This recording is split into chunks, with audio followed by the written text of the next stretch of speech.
医生啊，我最近都射不出来呢，都没有东西。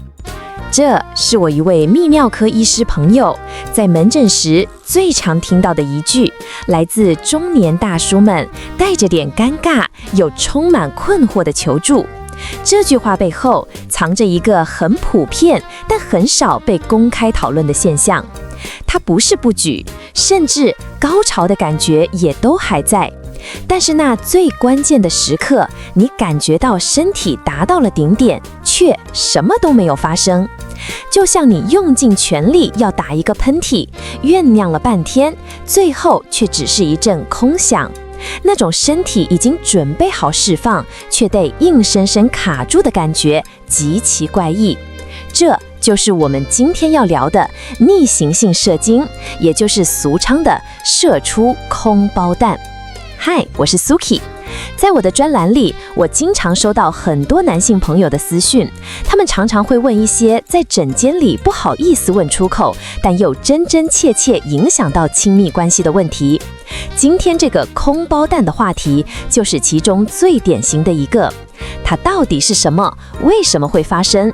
更重要的是，它真的像很多人想的那样，没什么大不了的吗？要理解你的子弹为什么会走错路，我们得先来看看我们身体内部那套极其精密的交通系统。想象一下，你的身体是一座繁忙的货运枢纽站。正常情况下，当高潮的信号发出时，所有载满了珍贵货物，也就是精液的列车，都会沿着主轨道，也就是你的尿道，以极高的速度全速冲出站台。而那条通往膀胱仓库的支线轨道会被一个叫做膀胱颈的闸门给牢牢地关闭。这是一个单向的只准向前冲刺的设计，确保了所有货物都能准确送达目的。但是很多正在治疗攝護腺肥大的男性朋友，你们正在服用的一些药物，它的主要作用是为了让你排尿更顺畅。于是他就像一个非常勤奋，甚至有点勤奋过头的搬道工。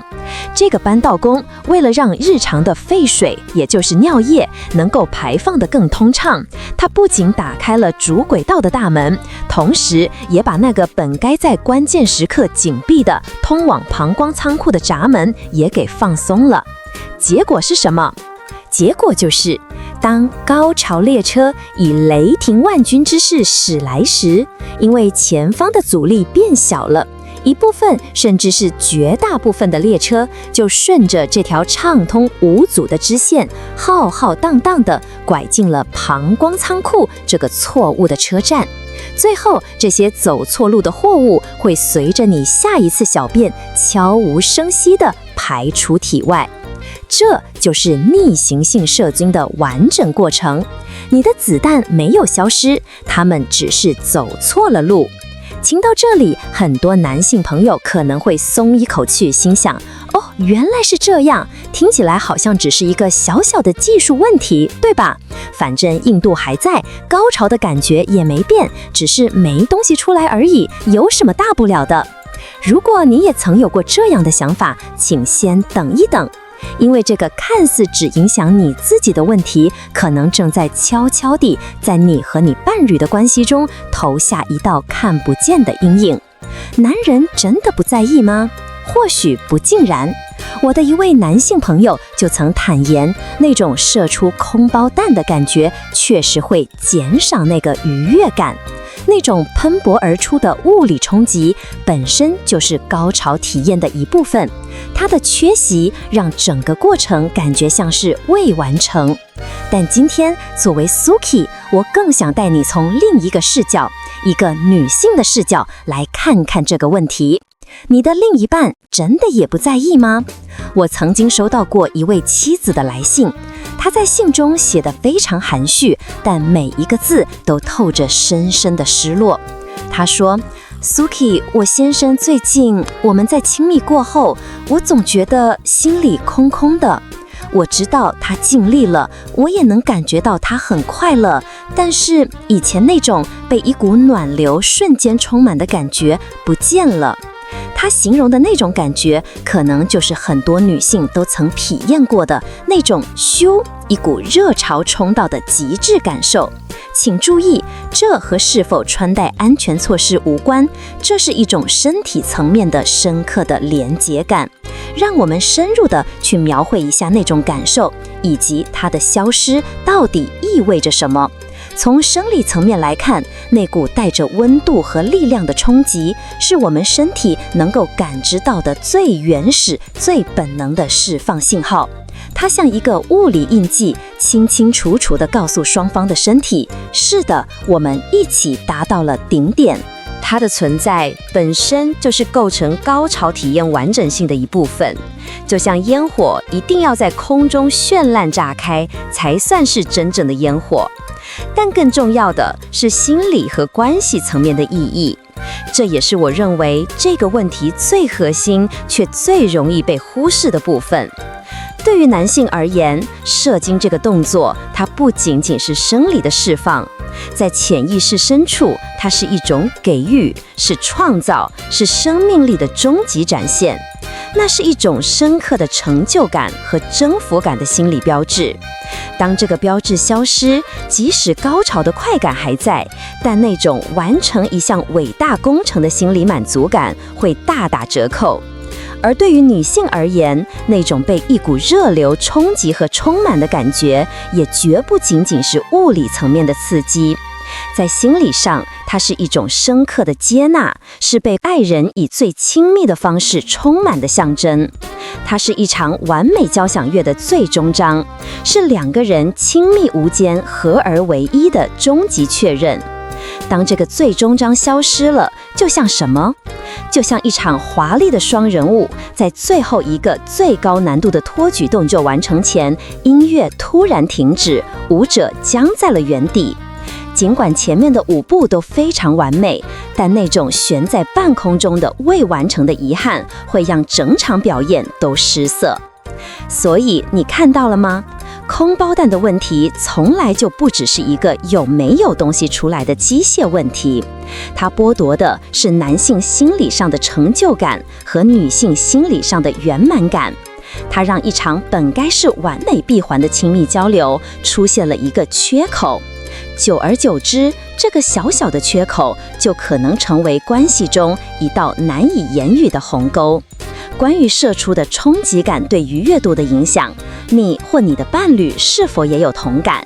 我非常好奇大家的真实想法，你可以在评论区聊聊你的看法，让我们来看看男生和女生的观点到底有多大不同。是的，这种快感的失落，这种关系连结感的减弱，确实值得我们重视。但今天我更想告诉你一个可能让你背后一凉的残酷事实：比起烦恼射出的是不是空包弹，你和所有正在被射护腺肥大困扰的男性朋友，更应该害怕的是另一件正在你身体里悄悄发生的事，而这件事是会要命的。很多人因为害怕药物的副作用，比如我们今天谈到的逆行性射精，而选择拖延，甚至拒绝治疗射护腺肥大。他们觉得频尿、夜尿忍一忍就过去了，这是一个极其危险的误区。你知道放任射护腺肥大不管，你的生活会变成什么样吗？一开始只是晚上要起来上3-4次厕所，把你的睡眠切割得支离破碎。你的伴侣也会被你不断的起身下床而吵醒。白天你整个人精神萎靡，无法集中注意力。接着情况会变得更糟，你会发现自己控制不住尿意，白天要疯狂地跑厕所。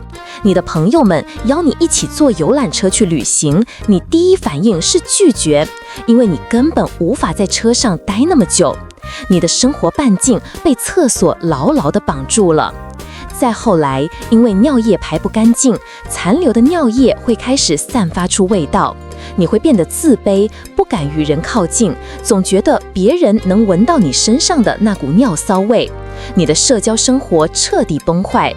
但这一切都还不是最可怕的，最恐怖的是那个正在你身体内部上演的水坝溃堤的过程。想象一下，你的膀胱就像一个不断被注水，但下游的排水口却因为被肥大的摄护腺给堵住了，导致排水极其困难的水库。第一步，堤坝压力。水库的水位，也就是你的尿量，不断的上升，但排不出去，于是整个水库的压力开始爆表。坝体，也就是你的膀胱壁，被撑得越来越薄，越来越没有弹性。第二步，河水导灌。当水库的压力超过了上游河流注入的压力时，恐怖的事情发生了。水流会开始寻找新的出路，它会沿着它来时的路，也就是你的输尿管向上倒灌回去。第三步，淹没电场。这股夹带着身体代谢废物的、充满毒素的逆流，最终会抵达并淹没整个水利系统最核心的发电厂——你的肾脏。肾脏就像是我们身体里2座极其精密的发电机组，它负责过滤血液，排出毒素。一旦它长时间的浸泡在这些倒灌的尿液里，就像精密的仪器泡在脏水里一样，它的功能细胞会开始发炎、水肿、坏死。第四步，系统瘫痪。这是一个不可逆的过程。当肾脏的过滤功能被一点点破坏，最终完全罢工时，你身体里的毒素将无处可排。这就是我们所说的尿毒症，最终的结局就是终身洗肾，或者更糟。现在你再回头看看，一边是可能会影响性爱品质但有解方的空包蛋问题，另一边是会彻底摧毁你的生活品质，甚至威胁你生命的不可逆的肾衰竭。你觉得哪一个更值得你害怕？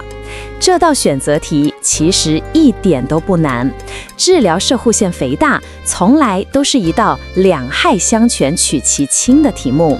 与失去肾脏、失去健康的风险相比，空包蛋这个副作用真的是一个可以被管理，也完全可以被接受的代价。